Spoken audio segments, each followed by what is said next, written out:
So the big picture for this lesson is reflections of linear functions. I'm going to start with f of x equals x plus 2. That's the red line there.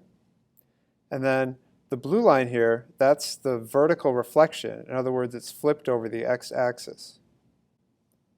So how do you find the equation for the vertical reflection? Well, that is negative f of x. So it's a negative of x plus 2. So I'm going to simplify. So distribute the negative x, and then minus 2.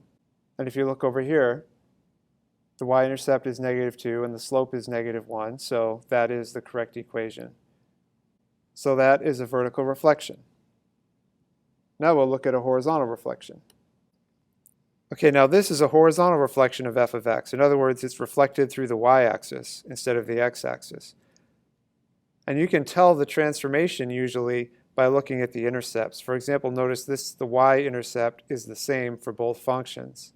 So that helps me understand that it's a reflection over the y-axis. The previous example, the x-intercepts were the same, so that means that it was a reflection over the x-axis. So how do I find the equation for this? Well, what I do is I substitute a negative x into the function. So that's going to be negative x plus 2. So f of negative x equals negative x plus 2. And notice the reflection there. So let's look and see if that matches this equation. The slope is negative 1, so that matches, and the y-intercept is plus 2, so that matches. Okay, so that is the equation for the horizontal reflection. So that's what you're going to be doing in this lesson. You'll be applying transformations, vertical reflections and horizontal reflections, and that's the big picture.